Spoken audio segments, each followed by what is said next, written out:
Hello बच्चों, चलिए प्रश्न पढ़ते हैं।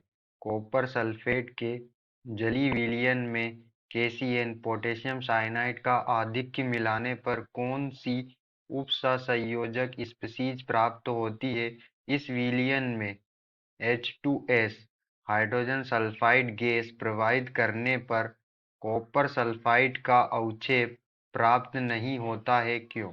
चलिए अब हम प्रश्न की मुख्य अवधारणा देख लेते हैं। तो यहाँ पर हमारे प्रश्न की मुख्य अवधारणा क्या होगी। जब हम कॉपर सल्फेट CuSO4 की अभिक्रिया KCl पोटेशियम साइनाइड के आधिक्य में करवाते हैं और पोटेशियम साइनाइड के हम 4 अणु लेते हैं और कॉपर सल्फेट जो है एक जलीय विलयन में अभिक्रिया होती है।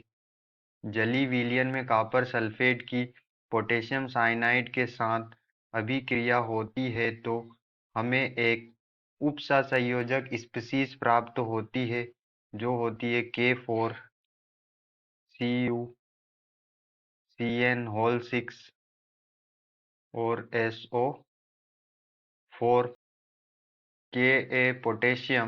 K4 पोटेशियम और Cu यहाँ पर उपसंयोजक यौगिक में केंद्रीय धातु परमाणु आयन है।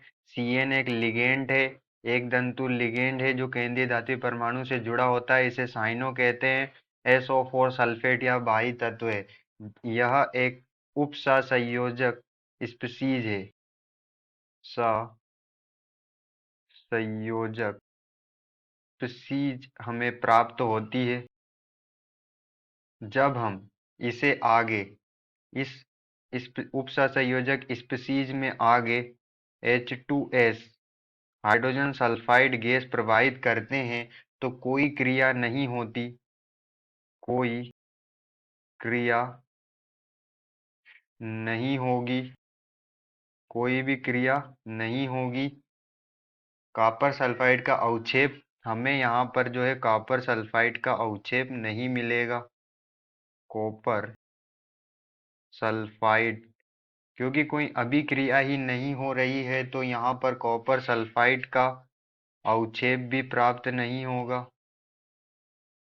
अवक्षेप नहीं मिलेगा क्योंकि अवक्षेप कॉपर सल्फाइड का अवक्षेप इसलिए नहीं मिलता है क्योंकि उपसंयोजक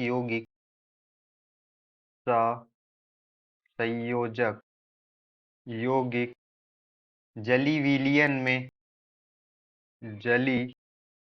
विलयन में अपना अस्तित्व नहीं खोते हैं, अपना अस्तित्व नहीं खोते हैं।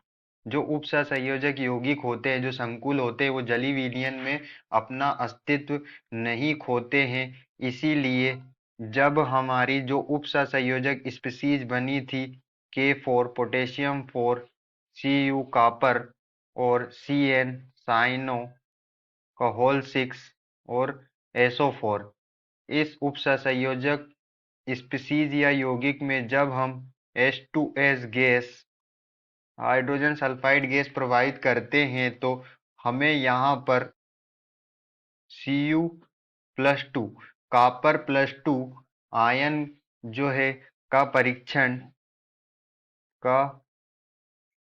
परीक्षण नहीं देता है, यहाँ परीक्षण नहीं देता है क्योंकि जो हमारी केंद्रीय धातु परमाणु आयन होते हैं वो जो केंद्रीय धातु परमाणु आयन होते हैं उपसंयोजक यौगिक में वो लिगेंड से अलग नहीं हो पाते, वो आयनों में विभक्त नहीं हो पाते। इसलिए यहाँ पर कॉपर+2 आयन का परीक्षण हमें नहीं प्राप्त होगा। इसीलिए जो उपसंयोजक स्पीशीज होती है वो H2S हाइड्रोजन सल्फाइड गैस से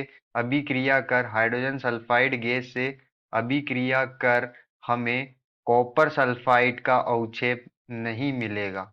आशा करते हैं आपको समझ में आया होगा। धन्यवाद।